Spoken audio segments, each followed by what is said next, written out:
दोस्तों नमस्कार। सरल नर्सिंग इस ऑनलाइन प्लेटफॉर्म पे आपका हार्दिक स्वागत है और अभिनंदन है।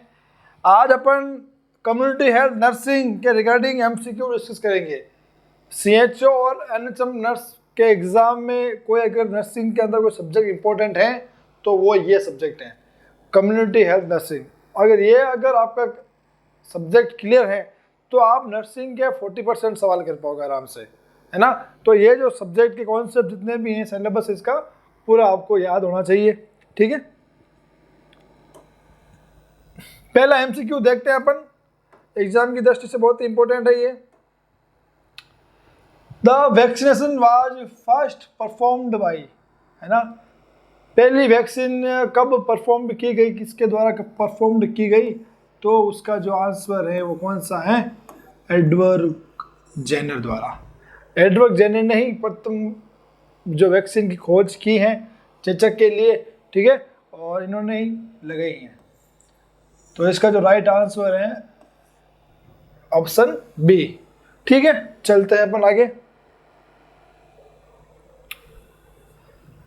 All vaccine is PSC level stored इन, सभी प्रकार की वैक्सीन पीएससी लेवल पर कहाँ पर स्टोर की जाती है। यहाँ पर एक शर्त डाल दी है पीएससी लेवल, है ना। और अगर यहाँ पर डिस्ट्रिक्ट लेवल डाल देते या रीजनल लेवल डाल देते, है ना, तो वहाँ पर अलग अलग सिस्टम होता। लेकिन पीएससी लेवल, है ना, जहाँ पीएससी है, जहाँ कोल्ड चेन पॉइंट है, वहाँ पर सभी प्रकार की वैक्सीन को किसके अंदर स्टोर किया जाता है, तो जो उसका आंसर होगा ILR, जिसका फुल फॉर्म होता है आइस लिंक रेफ्रिजरेटर, ठीक है। अब बात करते हैं बाकी ये जो तीन ऑप्शन जो बचे हुए हैं। डीप फ्रीजर का जो टेम्परेचर वो क्या होता है, माइनस में होता है, ठीक है। और वैक्सीन को अपन माइनस में स्टोर नहीं कर सकते हैं, ठीक है।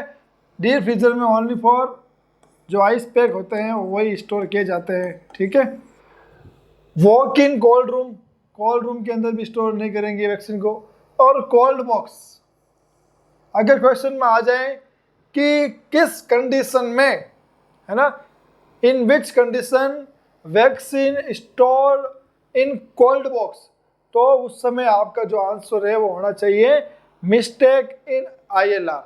जब ILR खराब हो जाए तो वैक्सीन को इमीडिएट रूप से किस में स्टोर करना चाहिए, कोल्ड बॉक्स में, है ना। कोल्ड बॉक्स के स्टोर करना चाहिए। इसमें लगभग 7 दिन तक वैक्सीन क्या रहती है, सेफ रहती है। तब तक अपन ILR को ठीक करा देंगे वापस, ठीक है।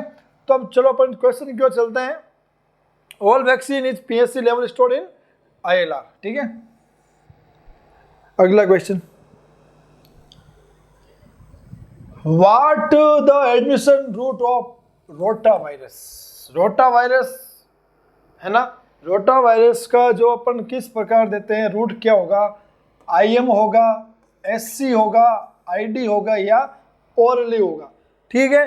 तो जो रोटा वायरस है उसका जो रूट क्या होता है, ओरली होता है।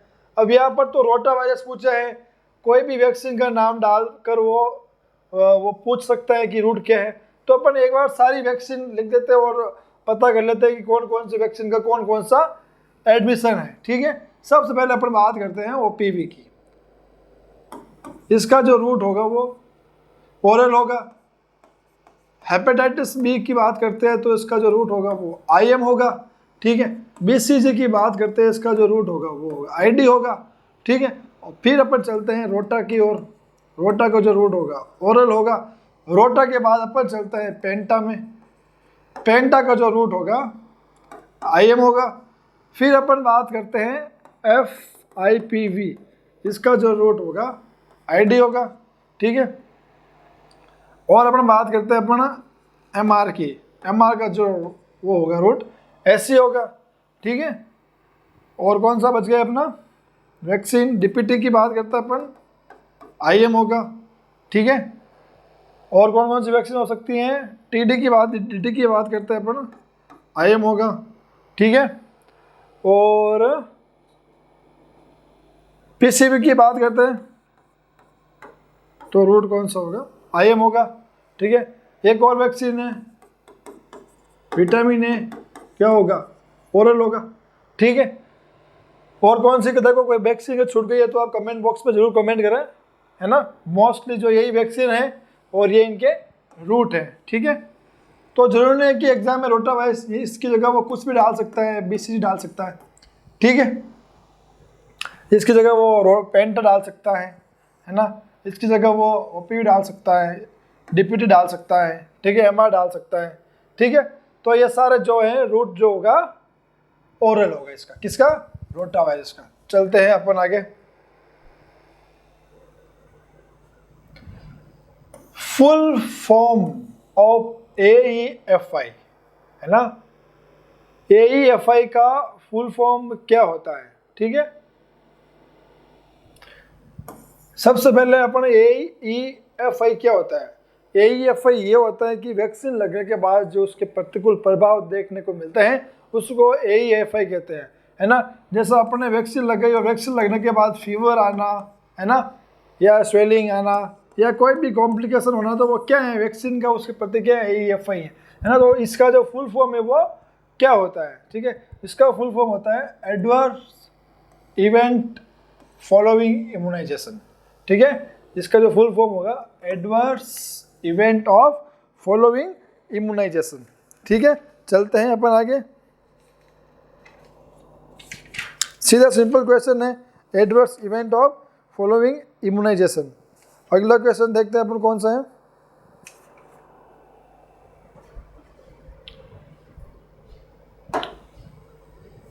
Following vaccine given at the birth except. अब ये जो क्वेश्चन है ये जो कह रहा है कि इनमें से कौन सी वैक्सीन को बर्थ पर लगाते हैं और किसको नहीं लगाते हैं। अब इसमें एक एक्सेप्ट दे रखा है। ठीक है,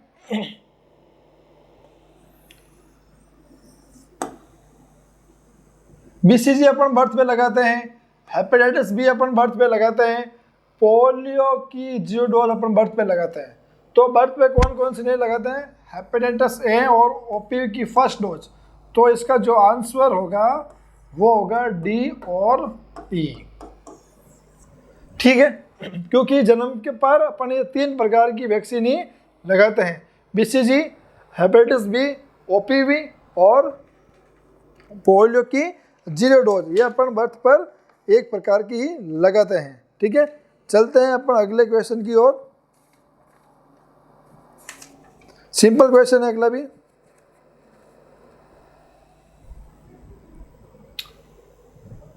example of live vaccine. Live vaccine का क्या क्या एग्जाम्पल है।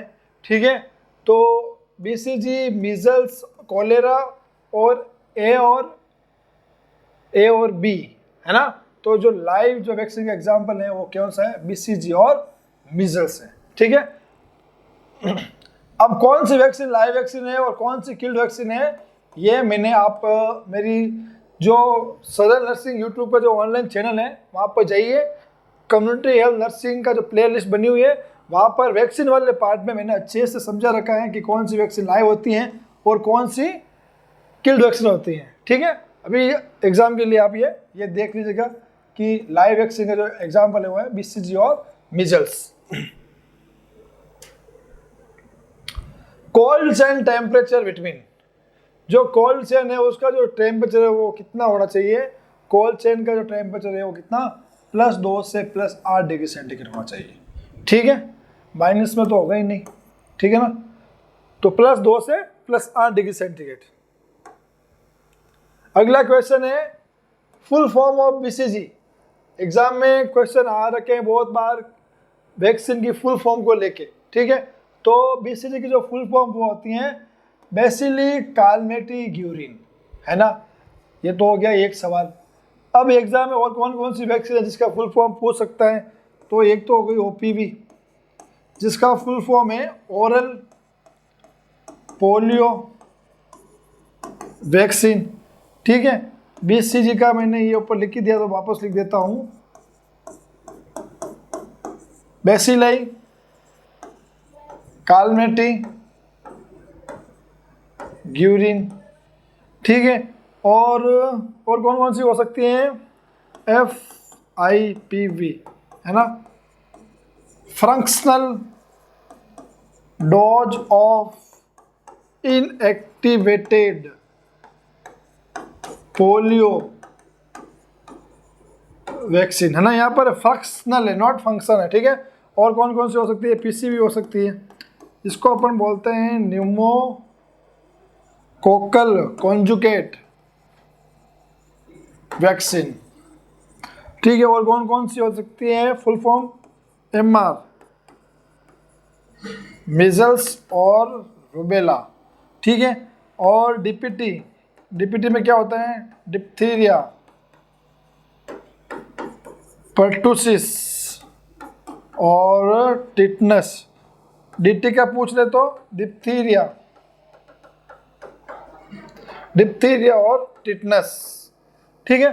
तो जरूरी नहीं कि एग्जाम में आपको यही BCCI पूछ ले, तो कोई भी वैक्सीन का आपको फुल फॉर्म पूछ सकता है, तो फुल फॉर्म आपको सभी वैक्सीन की आनी चाहिए, ठीक है। और कोई शॉर्ट फॉर्म, ठीक है। और एक होता है JE, इसकी फुल फॉर्म होती है Japanese encephalitis,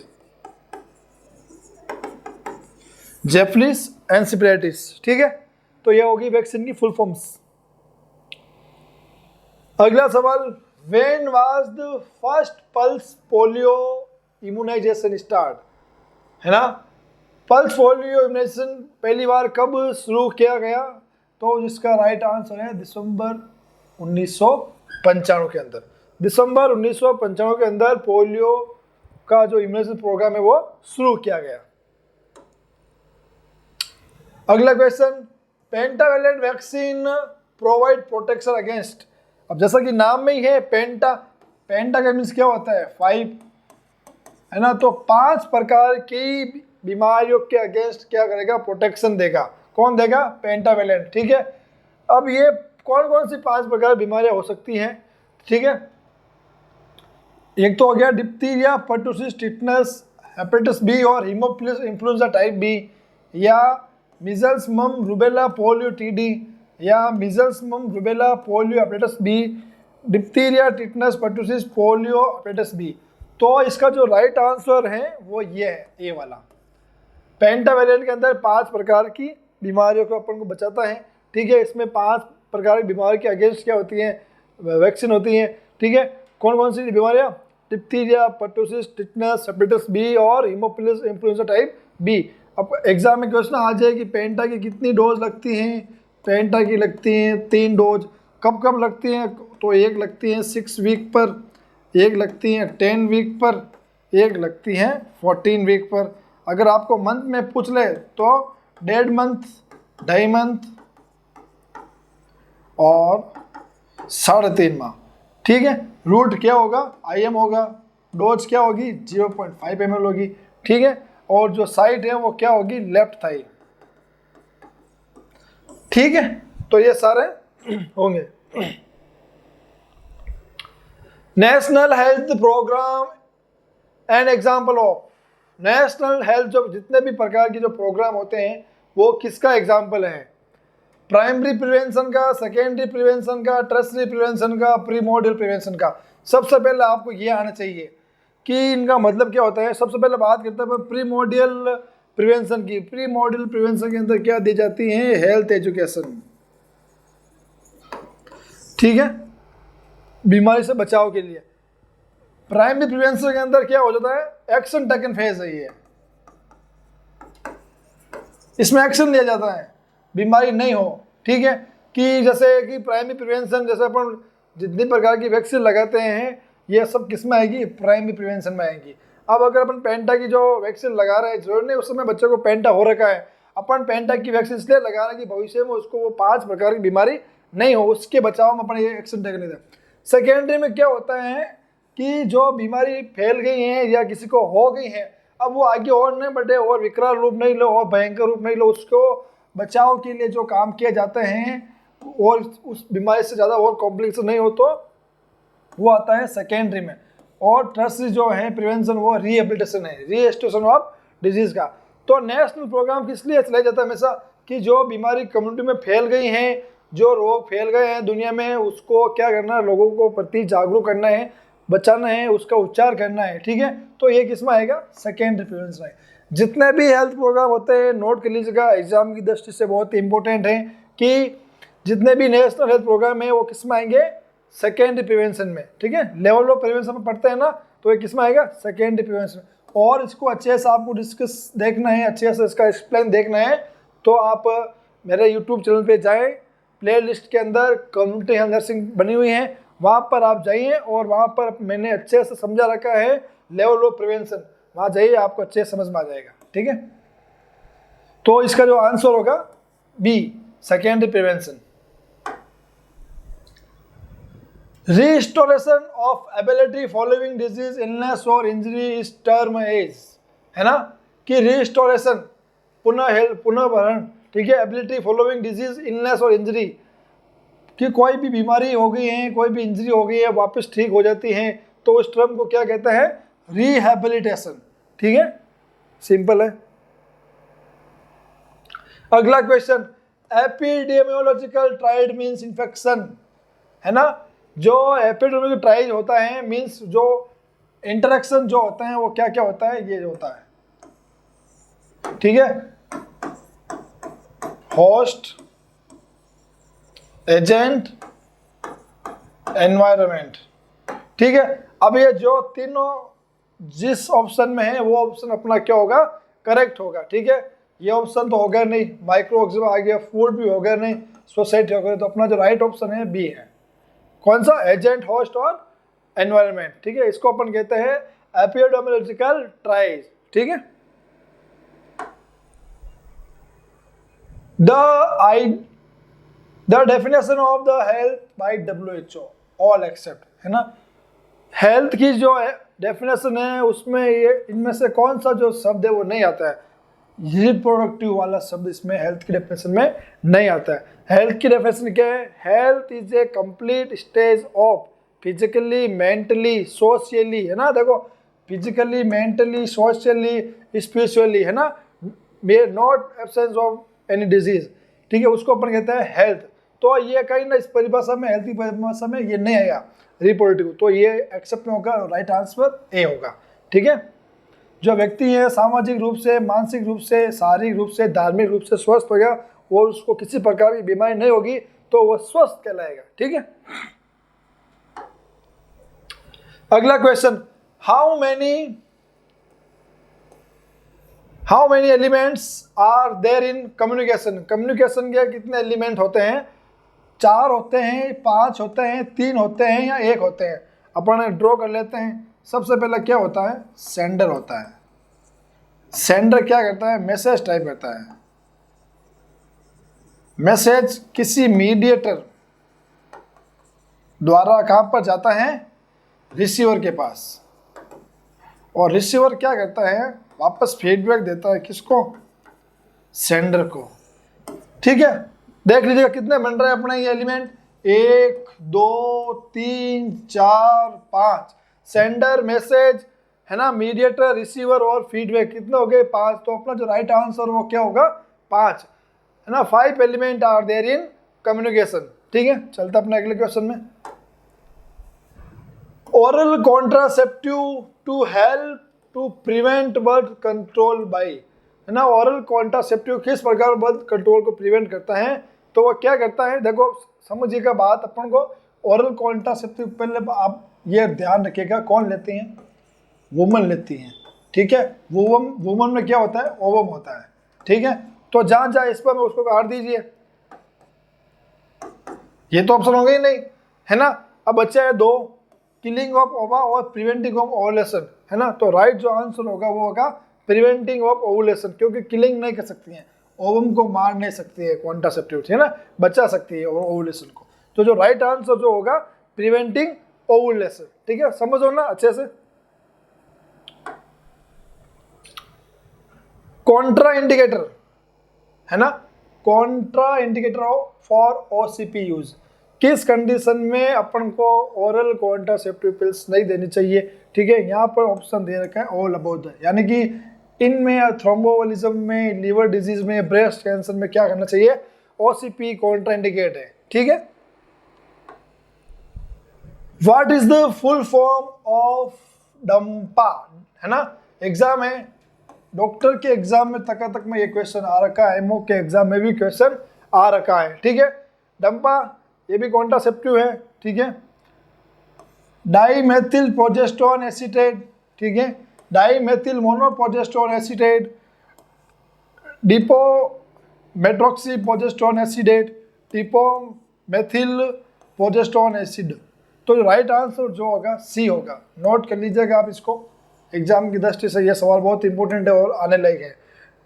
depot medroxy progesterone acetate, Dampa की फुल फॉर्म, ठीक है। Condom is a method of contraceptive, है ना, कॉन्डम जो है किस प्रकार का कॉन्ट्रासेप्टिव मेथड है, ठीक है ना, फिजिकल है ना, या केमिकल है, या परमानेंट है, या नेचुरल है ना। तो जो राइट आंसर जो होगा फिजिकल, फिजिकल ये क्या है, मेथड है, ठीक है, क्योंकि केमिकल तो है नहीं और परमानेंट भी है नहीं और नेचुरल भी है नहीं, बचा कौन सा, फिजिकल है, ठीक है। चलते अपना अगले क्वेश्चन में। Which IUD needs to be a replaced only after 10 year, है ना, 10 साल तक की जो आईयूडी है वो कहाँ रिप्लेस की जाना चाहिए, ठीक है। फैमिली प्लानिंग आप सभी ने पढ़ा होगा, ठीक है। अब यहाँ पर एक बोल रहा है कि 10 साल, इस क्वेश्चन का जो मतलब है 10 साल के लिए कौन सी आईयूडी लगाई जाती है, ठीक है। तो 10 साल के लिए कौन सी आईयूडी लगाई जाती है, CUT-300CA, ये सेकेंड जनरेशन आईयूडी है, ये 10 साल के लिए ये मेथड है जो लगाया जाता है, ठीक है। अब अगर आपको क्वेश्चन में 10 साल का ना पूछ के आपको क्वेश्चन में 4 ईयर का पूछ ले, तो 4 ईयर में CUT-200A, है ना, CUT कॉपर T200A, है ना, T200A, ये किस लिए लगाई जाती है, 4 ईयर के लिए, और ये 10 ईयर के लिए, ठीक है। और ये प्रोजेस्टेट तो होगा नहीं, नोवा टी भी होगा नहीं, ठीक है। तो जो राइट आंसर है क्वेश्चन का वो है 10 ईयर के लिए कौन सा है, CUT-380A। अगला question, example for second generation IUD, है ना, सेकेंड जनरेशन आईयूडी का एग्जाम्पल कौन सा है। आपने अगर अच्छे से अगर फैमिली प्लानिंग वाला अगर चैप्टर पढ़ा है, और अगर आपने नहीं भी पढ़ा है, अगर आपको समझना है, तो पुनः मैं आपसे निवेदन कर रहा हूँ कि अपने YouTube चैनल की प्लेलिस्ट में जाएं, वहाँ पर सब्जेक्ट का नाम है कम्युनिटी हेल्थ नर्सिंग, उसमें अच्छे से मैंने समझा रखा है फैमिली प्लानिंग के मेथड को, ठीक है। ये जो लिपस लूप है वो कौन सा है, फर्स्ट जनरेशन है, फर्स्ट जनरेशन, ठीक है। और ये जो कॉपर T300CA है ये क्या है, सेकेंड जनरेशन है, ठीक है। और प्रोजेस्टेरोन और लीवर नेस्टेड है वो क्या है, थर्ड जनरेशन है।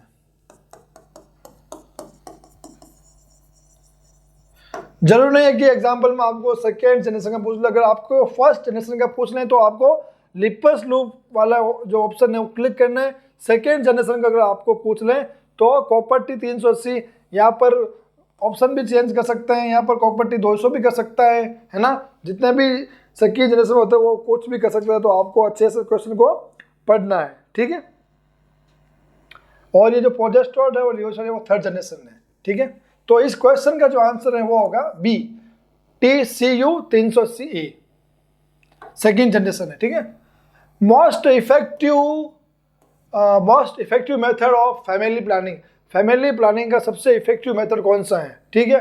देखो एक्सेप्ट करते रहो आप, ओरल कॉन्ट्रासेप्टिव तो होगा नहीं, कंडम भी होगा नहीं, है ना, इसकी जो रेट बहुत कम है ना, ये मतलब कंज्यूम कर सकता अगर आप कॉन्डम वेयर भी करोगे तो, और बिहेवियर मेथड, तो ये तीनों हो गए नहीं परमानेंट, है ना। तो इफेक्टिव मेथड कौन सा अपना, स्टेरिलाइजेशन, वैसेक्टोमी और ट्यूबेक्टोमी, महिला पुरुष नसबंदी, है ना, ये सबसे कौन सा इफेक्टिव मेथड है, ठीक है। और अगर एग्जाम में क्वेश्चन आ जाए कि परमानेंट फैमिली प्लानिंग का जो मेथड कौन सा है, तो भी आपको क्या क्लिक करना है, स्टेरिलाइजेशन, ठीक है। अगला क्वेश्चन,